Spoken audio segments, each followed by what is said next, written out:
Hi everyone, কেমন আছো তোমরা? আশা করছি তোমরা খুব ভালো আছো। দেখো, আমরা ফুল টিম মিলে আজকে যাচ্ছি মায়াপুর।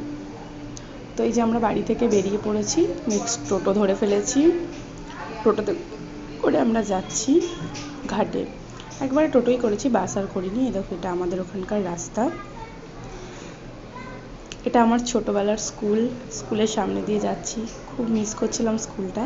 তারপরে রাস্তা দেখতে দেখতে আমরা চলে এসেছি। দেখো, টোটো থেকে আমরা সবাই নামছি। আমাদের ফুল টিম, অনেকজন আমরা ছিলাম বাচ্চা কাচ্চা দিয়ে। তো নেক্সট আমরা ঘাটের সামনে এসে টিকিট কেটে নেব। তো এই যে দিদি পয়সাটা দিয়ে দিল, টিকিট নিয়ে নিল। তো আমার দিদি, এখানে একটা মজার বিষয় আছে। আমার দিদি বলছে আগে 3 টাকা ছিল, এখন 10 টাকা হয়ে গেছে। এটা নিয়ে আমরা হাসাহাসি করতে করতে এই যে ঘাটে চলে এসেছি। ঘাটে এই যে যাচ্ছি, এবার লঞ্চে উঠব। প্রথম লঞ্চটা আমরা ছেড়ে দিয়েছিলাম, কারণ আমাদের আরেকজন আসা একটু বাকি ছিল, তো সে লেট করে ফেলেছিল। তারপরে দেখো, বাচ্চাগুলোকে বললাম যে তোরা একটু পোজ দে।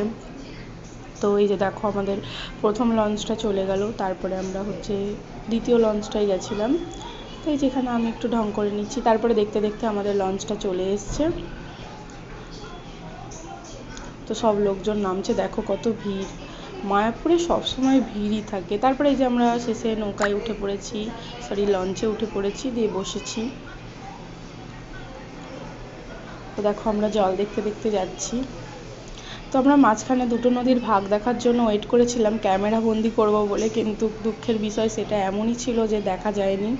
মানে প্রায় একই হয়ে গেছিলো জলটা। তো দেখতে দেখতে আমরা এই যে নামছি, চলে এসেছি মায়াপুর ঘাটে। তো নেমেই আমরা একটা টোটো ধরে নিয়েছিলাম। তারপরে টোটো ধরেই দেখো, সুন্দর সুন্দর কত মন্দির। মানে মায়াপুরে আসলে না একটা আলাদা শান্তি লাগে। তো দেখো, সামনে ওই যে ইস্কন মন্দির। আমরা চলে এসেছি। তো এই যে ফাইনালি আমরা মায়াপুরে নামবো এবার। এই যে নেমে পড়েছি, নেমে মায়াপুর গেট। তো এখানে আমরা সবাই একটু তিলক কাটিয়ে নিচ্ছিলাম, যে বাচ্চা থেকে বড় আমরা সবাই তিলক কাটিয়ে নিয়েছি। তো এই যে প্রথমত আমরা ভেতরে ঢুকে গেছি। দেখো, আজকে জানি না কেন মায়াপুরটা বেশি সুন্দর লাগছিলো। মায়াপুর তো সবসময় সুন্দর ঠিকই, কিন্তু তারপরেও জানি না আজ সাজানোটা খুব সুন্দর লাগছিলো। সন্ধ্যাবেলার ভিডিওটা আমি নিতে পারিনি, কারণ তখন আমরা মন্দিরের ভেতরে ছিলাম, আমাদের কাছে ফোন ছিল না। তো দেখো, এই আস্তে আস্তে মন্দিরের কাছে আমরা যাচ্ছি।